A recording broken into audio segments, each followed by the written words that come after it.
বিসমিল্লাহির রহমানির রহিম। প্রিয় দর্শক শ্রোতা, একটি বিষয় নিয়ে আজকে আলোকপাত করতে চাই, তা হচ্ছে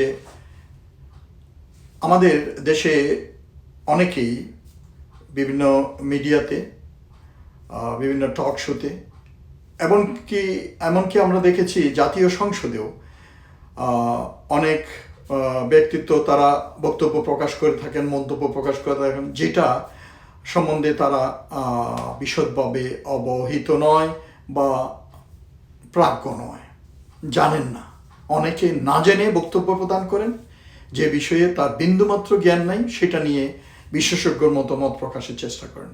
এবং আমি আশ্চর্য হচ্ছি যে আমাদের দেশের কিছু টিভি চ্যানেল এই ধরনের লোককে ডেকে তাদের মুখ দিয়ে এই ধরনের মন্তব্য শুনতে চান। তো এটা আমাদের অনেকের সন্দেহ যে এটা কি অন্যের বিশেষ কোনো মহলের বয়ান এদের মুখ দিয়ে বের করে জনগণকে শোনানোর জন্য এই মিডিয়াগুলো এদেরকে রাস্তা করে দিচ্ছেন। তাহলে তো এটা একটা বিতর্কিত বিষয়, এবং সেই জন্য মিডিয়া হাউসগুলোকে কিন্তু একটু সতর্ক হওয়া উচিত। কারণ এমন কোনো বক্তব্য জনসমক্ষে আসা উচিত না যেটা দেশের স্বার্থ বিরোধী, যেটা আমাদের দেশের শত্রু যারা তারা চায় যে জনগণের মাঝে প্রচার করার জন্য। যে জিনিসটা আমি বলতে চাচ্ছিলাম যে দেখেন, জাতীয় নিরাপত্তা, প্রতিরক্ষা নীতি এবং সশস্ত্র বাহিনীর আধুনিকায়ন এমন বিষয় নয় যা কেবল টক শোতে কয়েক মিনিটের আলোচনার মাধ্যমে সহজভাবে ব্যাখ্যা করা যায়। এগুলো একটি রাষ্ট্রের দীর্ঘমেয়াদী নিরাপত্তা পরিকল্পনা, কৌশলগত মূল্যায়ন, ভূরাজনৈতিক বাস্তবতা এবং ভবিষ্যৎ ঝুঁকির সঙ্গে গভীরভাবে সম্পর্কিত। তাই এই ধরনের বিষয়ে মন্তব্য করার আগে বিষয়টির জটিলতা, ইতিহাস এবং সামরিক বাস্তবতা সম্পর্কে যথেষ্ট জ্ঞান থাকা জরুরি।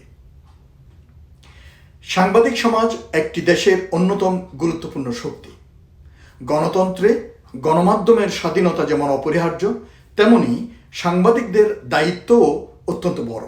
তারা সরকারের ভুল ত্রুটি তুলে ধরবেন, জবাবদিহিতা নিশ্চিত করবেন এবং জনগণকে তথ্য সমৃদ্ধ করবেন, এটাই প্রত্যাশিত। কিন্তু যে বিষয়ে পর্যাপ্ত জ্ঞান বা বিশেষজ্ঞতা নেই, সে বিষয়ে চূড়ান্ত মন্তব্য করলে তা জনমনে বিভ্রান্তি সৃষ্টি করতে পারে এবং জাতীয় স্বার্থেরও ক্ষতি করতে পারে। সম্প্রতি একটি টক শোতে এক সাংবাদিককে দেখা গেল বাংলাদেশের যুদ্ধবিমান ক্রয় এবং সশস্ত্র বাহিনীর আধুনিকায়ন নিয়ে প্রশ্ন তোলা হয়েছে। সেখানে এমন যুক্তি উপস্থাপন করা হয়েছে যে আমাদের তো কারোর সঙ্গে যুদ্ধ করতে যাচ্ছি না, হচ্ছে না, তাহলে কেন এত আধুনিকায়ন, কেন এত যুদ্ধবিমান ক্রয়? এই ধরনের বক্তব্য শুনলে স্বাভাবিকভাবে প্রশ্ন জাগে, একটি দেশের প্রতিরক্ষা নীতির মূল উদ্দেশ্য কি যুদ্ধ করা নাকি যুদ্ধ প্রতিরোধ করা? বাস্তবতা হলো পৃথিবীর কোনো দায়িত্বশীল রাষ্ট্র যুদ্ধের জন্য প্রস্তুতি নেয় না, বরং যুদ্ধ এড়ানোর জন্য প্রস্তুত থাকে, নিজেকে রক্ষা করার জন্য। শক্তিশালী প্রতিরক্ষা ব্যবস্থা অনেক সময় যুদ্ধ শুরু হওয়ার আগেই সম্ভাব্য আগ্রাসন নিরুৎসাহিত করে। সামরিক কৌশলে এটিকে বলা হয় ডেটারেন্স বা প্রতিরোধ ক্ষমতা। একটি রাষ্ট্র যত বেশি সক্ষম ও প্রস্তুত থাকে, শত্রুপক্ষ তত বেশি আক্রমণের আগে চিন্তা করতে বাধ্য হয়। ইতিহাস আমাদের বহু শিক্ষা দিয়েছে। অনেক দেশ শান্তির পরিবেশে বসে ভেবেছিল তাদের বিরুদ্ধে কোনো হুমকি নেই, কিন্তু আন্তর্জাতিক পরিস্থিতি রাতারাতি বদলে গেছে। তখন নতুন যুদ্ধবিমান, আধুনিক আকাশ প্রতিরক্ষা ব্যবস্থা বা উন্নত সামরিক প্রযুক্তি কেনার সুযোগ আর থাকে না। একটি আধুনিক যুদ্ধবিমান কিনতে সিদ্ধান্ত থেকে শুরু করে পাইলট প্রশিক্ষণ, অবকাঠামো নির্মাণ এবং পূর্ণ অপারেশনাল সক্ষমতা অর্জন পর্যন্ত প্রায় 5 থেকে 10 বছর পর্যন্ত সময় লেগে যেতে পারে। তাই প্রতিরক্ষা পরিকল্পনা বর্তমান পরিস্থিতি দেখে নয়, ভবিষ্যতের সম্ভাব্য ঝুঁকি বিবেচনা করে করতে হয়। বাংলাদেশ এমন একটি অঞ্চলে অবস্থিত যেখানে ভূরাজনৈতিক প্রতিযোগিতা দ্রুত বৃদ্ধি পাচ্ছে। বঙ্গোপসাগর আজ আন্তর্জাতিক কৌশলগত গুরুত্বের কেন্দ্রবিন্দু। আমাদের দীর্ঘ স্থল সীমান্ত, বিশাল সমুদ্র সীমা, রোহিঙ্গা সংকট, সীমান্ত নিরাপত্তা, সাইবার হুমকি, ড্রোন প্রযুক্তির বিস্তার এবং আঞ্চলিক সামরিক আধুনিকায়নের মতো বাস্তবতা প্রতিনিয়ত নতুন চ্যালেঞ্জ সৃষ্টি করছে। এসব বিবেচনা সশস্ত্র বাহিনীকে আধুনিকায়ন করা কোনো বিলাসিতা নয়, বরং একটি সার্বভৌম রাষ্ট্রের স্বাভাবিক দায়িত্ব। আধুনিক যুদ্ধবিমান শুধু যুদ্ধের জন্য ব্যবহৃত হয় না, এগুলো দেশের আকাশসীমা রক্ষা, শত্রুর অনুপ্রবেশ প্রতিরোধ, সমুদ্র সীমা নজরদারি, কৌশলগত প্রতিরোধ ক্ষমতা বৃদ্ধি এবং প্রয়োজনে দুর্যোগকালীন বিভিন্ন অভিযানে গুরুত্বপূর্ণ ভূমিকা পালন করে। একইভাবে আধুনিক রাডার, আকাশ প্রতিরক্ষা ব্যবস্থা, নজরদারি প্রযুক্তি এবং গোয়েন্দা সক্ষমতা একটি রাষ্ট্রের সামগ্রিক নিরাপত্তার অংশ। অবশ্যই প্রতিরক্ষা খাতে ব্যয় নিয়ে প্রশ্ন করা যায়।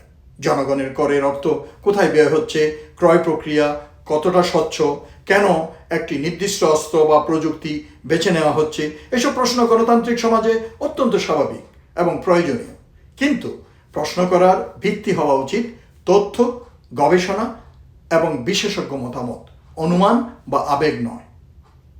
প্রতিরক্ষা নীতি নিয়ে আলোচনায় সামরিক বিশেষজ্ঞ, অবসরপ্রাপ্ত সেনা কর্মকর্তা, কৌশলবিদ, নিরাপত্তা বিশ্লেষক এবং আন্তর্জাতিক সম্পর্ক বিশেষজ্ঞদের মতামত অত্যন্ত গুরুত্বপূর্ণ। যেমন চিকিৎসা বিজ্ঞান নিয়ে আলোচনায় চিকিৎসকের প্রয়োজন হয়, অর্থনীতি নিয়ে আলোচনায় অর্থনীতিবিদের প্রয়োজন হয়, তেমনি প্রতিরক্ষা বিষয়েও বিশেষজ্ঞ জ্ঞান অবশ্যই অপরিহার্য। গণমাধ্যমের উচিত এই ধরনের আলোচনায় বিষয়ভিত্তিক বিশেষজ্ঞদের আরও বেশি সম্পৃক্ত করা, যে জানে না তাকে নিয়ে টানাটানি করা নয়। একজন সাংবাদিকের কলম জাতিকে বিভক্ত করতে পারে, আবার ঐক্যবদ্ধও করতে পারে। সেই কলম যদি তথ্যভিত্তিক, দায়িত্বশীল এবং জাতীয় স্বার্থ সচেতন হয়, তবে তা রাষ্ট্র গঠনের অন্যতম শক্তিশালী হাতিয়ার হয়ে ওঠে। কিন্তু যদি জটিল নিরাপত্তা বিষয়কে অতি সরলীকরণ করা হয় বা পর্যাপ্ত জ্ঞান ছাড়া দৃঢ় সিদ্ধান্তমূলক বক্তব্য দেওয়া হয়, তাহলে তা জনমতকে বিভ্রান্ত করতে পারে। জাতীয় নিরাপত্তা কোনো রাজনৈতিক দলের বিষয় নয়, এটি 18 কোটিরও বেশি মানুষের নিরাপত্তা, স্বাধীনতা এবং ভবিষ্যতের প্রশ্ন। তাই এ বিষয়ে আলোচনা অবশ্যই হতে হবে তথ্য, যুক্তি, গবেষণা এবং দায়িত্ববোধের ভিত্তিতে। মত প্রকাশের স্বাধীনতা গণতন্ত্রের অন্যতম ভিত্তি, তবে সেই স্বাধীনতার সঙ্গে সমানভাবে যুক্ত রয়েছে সত্যনিষ্ঠা, পেশাগত দায়িত্ব এবং জাতীয় স্বার্থের প্রতি অঙ্গীকার। একজন দায়িত্বশীল সাংবাদিকের কাছে দেশের মানুষের সেটি প্রত্যাশা।